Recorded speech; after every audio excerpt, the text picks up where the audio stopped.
Jedi Master Obi-Wan Kenobi watched in anguish as his former apprentice Anakin Skywalker tried to feebly crawl up the lava bank on the planet of Mustafar. Gone was his brother Anakin, replaced by the Emperor's new enforcer Darth Vader. Trudging back up the lava bank, Obi-Wan re-entered the Naboo skiff with C-3PO, R2-D2 and the unconscious Padme Amidala, contemplating his failure. Heading for the asteroid colony of Polis Massa, Obi-Wan carries Padme to the medical facility inside, where he is joined by the survivors of Order 66 in Bail Organa and Jedi Grandmaster Yoda. For Obi-Wan, the pain was not over, as Padme gave birth to the twins of Luke and Leia Skywalker, and the Jedi Master is given the task of watching over Luke on the planet of Tatooine, where he is taken to the Lars homestead in the hopes of being protected from the might of the Emperor's new empire. The plan is successful, as it is not until after the Battle of Yavin that Vader finally returned to his childhood homeworld to negotiate a deal with the crime lord Jabba the Hutt. But what if Darth Vader had found Luke on Tatooine?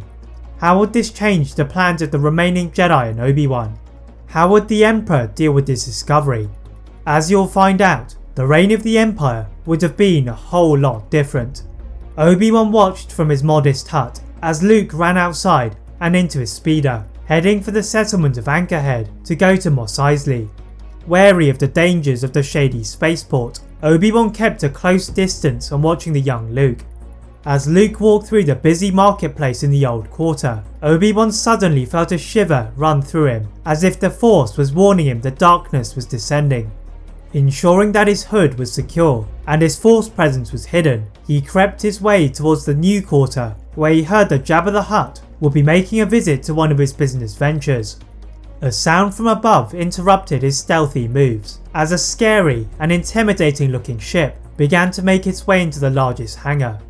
Inside of the ship was the Emperor's apprentice Darth Vader. The Sith was incensed at his master for giving him this assignment, as he knew about his hatred for the planet of Tatooine, and it was as if Sidious wanted to increase his hate. Seamlessly using the controls of his TIE Advanced shuttle to smoothly land in the docking bay, he sensed a powerful presence in the Force, but his focus was on completing the mission to negotiate a weapons deal with Jabba. The Sith machine walked down the ramp, and stormtroopers guarded each side of his path, and he reluctantly bowed to the mighty Jabba. The two traversed the streets, and onlookers from nearby homes were terrified. Suddenly, Vader bumped into somebody as he had been distracted by the protocol droid translating the advanced Huttese that the crime lord was gargling, and it was a young man carrying parts to a generator. Vader would have normally killed anyone who dared to cross his path, but allowed him to pass before sensing that this was the presence in the Force that he had felt upon arrival. Quickly, Vader completed a deal with Jabba and alerted his Imperial spies and stormtroopers to search for the young Luke, who was taking the back alleyways of Mos Eisley. As he turned a corner, he was ambushed by a group of stormtroopers who were about to drag him away until they were met by blue lightsabers through their chests. Obi-Wan had caught up to Luke, and now their cover was blown. They had to get away. With Mos Eisley spaceport swarming with Imperial troopers, they take a nearby speeder and head off into the dangerous sands to avoid capture. Once away from the settlement, Obi-Wan placed a holo projector on the ground and requested for Bail Organa to send transportation to collect them immediately.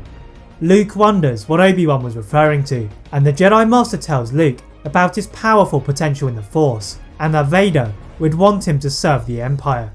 Luke shudders at the thought, knowing the terror it had inflicted across the galaxy, but he was also worried about what would happen to Uncle Owen and Aunt Beru. Obi-Wan reassures him of their safety, and through the swirling sands, a small cruiser hovers overhead, with one of the Senator's guards piloting the ship, and together they fly to the safety of Alderaan. Back in Mos Eisley, Darth Vader stomped across town as an officer walked up to him and reported of numerous deaths in the area. Vader marched to the dead troopers and saw that the wounds were that of lightsabers and scowled in disgust. A Jedi had been on Tatooine and they would have gotten away by now. Leaving his troopers on the planet in case of any further discoveries, Vader brushed away some of the coarse sand from under his boots and flew away from the planet. Whilst in the air, the Sith meditated upon the young man he had bumped into in Mos Eisley. His appearance was strangely familiar in his previous premonitions, especially those whilst visiting the tombstone of Padme Amidala on Naboo. Then it clicked for Vader. The powerful presence was his son, and the Emperor would surely want another Skywalker to add to his side, but Vader would not let him. That is it for part 1 of What If Darth Vader Found Luke on Tatooine. If you'd like to see a part 2 soon, please like this video, turn on your notification bell, click that subscribe button on this channel, as well as on my other channel What If Films. And as always, leave a comment on what if you'd all like to see next, and how I can improve my videos. Thank you all very much for watching, and see you next time.